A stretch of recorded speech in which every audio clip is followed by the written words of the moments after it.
everybody, it's Marla Martenson and Brenda Crozier. Hi, how are you?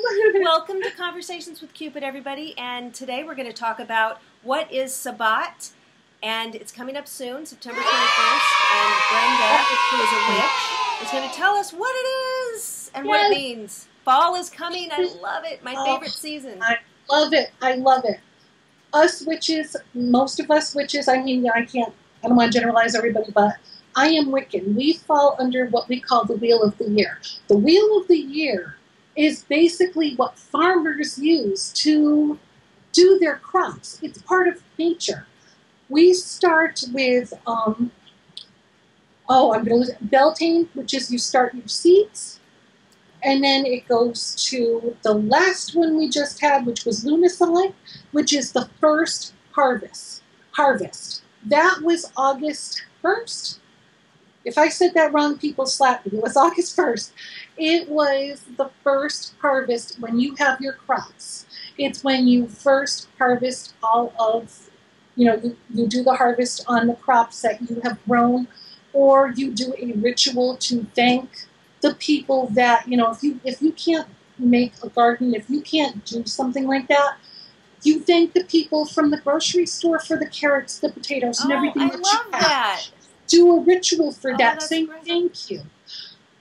And that's the first harvest. The second one is coming up, which is Mabon, which is September 21st. This is when fall starts. This is when fall starts. Everything is changing. Everything is going into the darker periods of the Wheel of the Year. It's coming to its closure. This is the closure because October 31st is Samhain, which is our New Year. It's our New Year. But Mabon is the second harvest of everything that you've planted, everything that you've grown. You take the second part of that crop. Again, if you don't have anything that you've grown, do another ritual for thanking the gods and goddesses for everything that you were able to buy, the food that's on your table, the bread and the corn and the wheat and the things that people grow in nature. Again, Gaia gives you everything you need. October 31st is Samhain. Now that is the day our Sabbats kind of fall a little bit into the Christian way of doing things.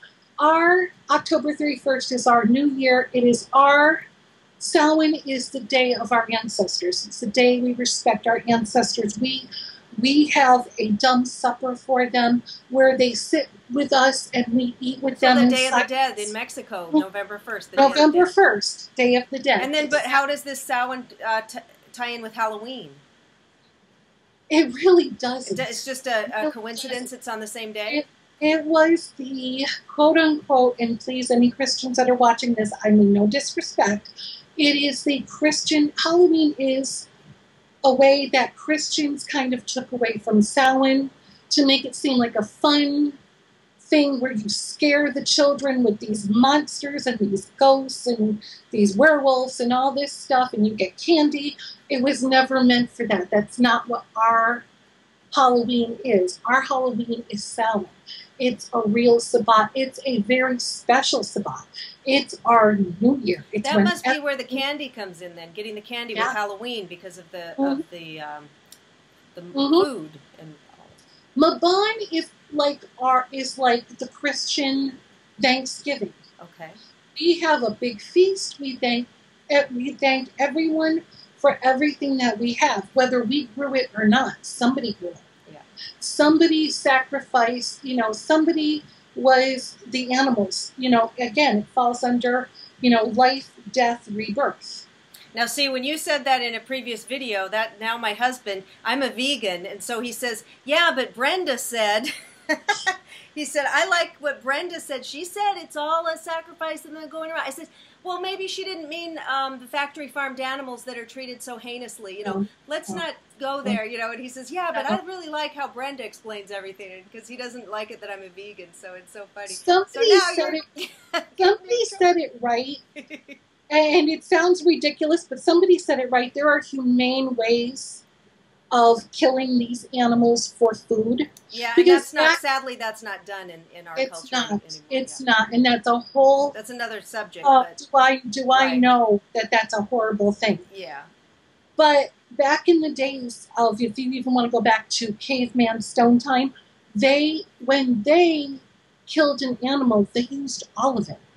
They used the bones. They used the meat and they killed it right then and there. They didn't keep it in a box, tortured or horrible conditions. It was just okay. They went and got it at that moment. Bam, and then they. Beltane is the perfect one for that because it is the hunter. The stag goes out.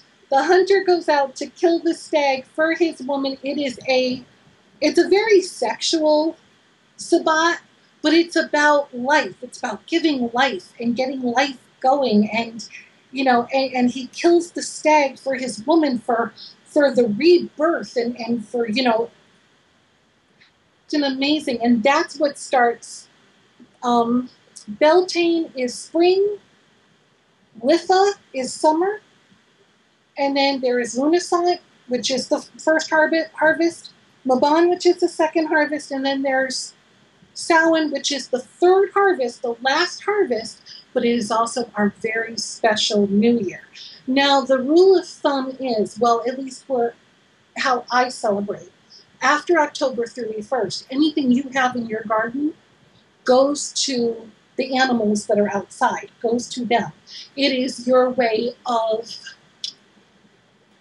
giving back to the earth. It's your way of giving an offering to the earth.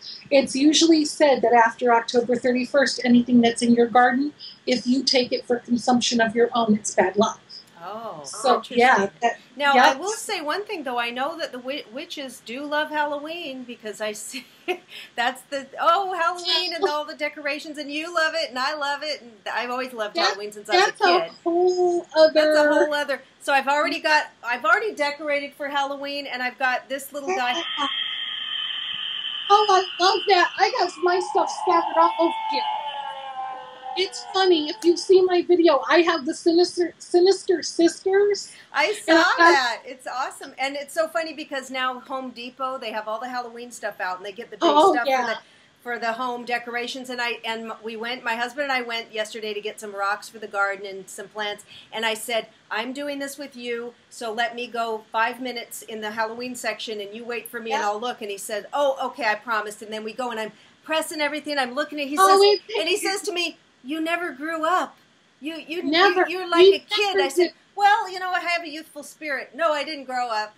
If you go into this store called the Spirit of Halloween, and they're not paying me to say this, you go in there. It is such an interactive store, and to watch the little kids. Yeah. It's so much fun to watch the little kids because it says press here, step on this. Oh yeah, that's what I'm one of those little kids over there. You watch them, and it was so funny because one of them was this girl that starts screaming. She's in this little box, and she starts screaming, but she's tall. This little tiny boy pressed the thing, and the woman started screaming. I have never seen a child. He just went, oh. But the look on his face, he didn't run. He was in awe, but he was just like, oh my God.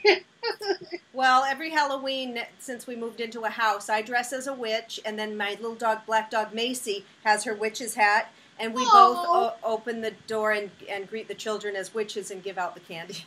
That's the saddest part on my street because we've been here for almost 16 years. Well, I've been here almost 16 years. My husband grew up on this street. His parents lived next door, and he bought this house, I want to say 6 or 10 years before I met him. But we watched all the kids grow up. So now there's no little kids. Nobody left.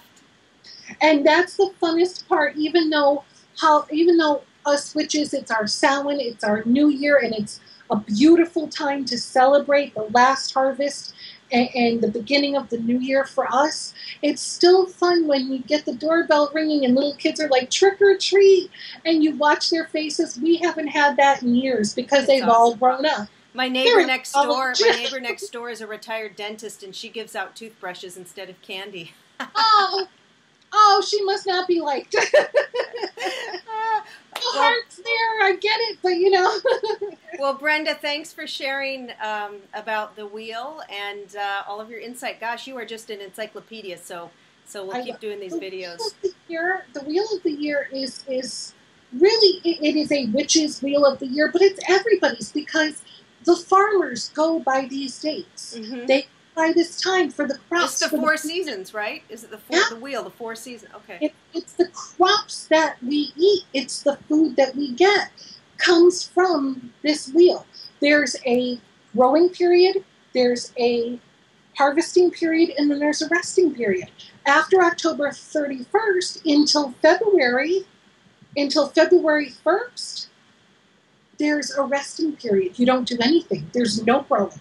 Especially here in New England because we have the snow, we have all that. Yeah. Here in California, it's a different thing. But yeah, a whole different cycle.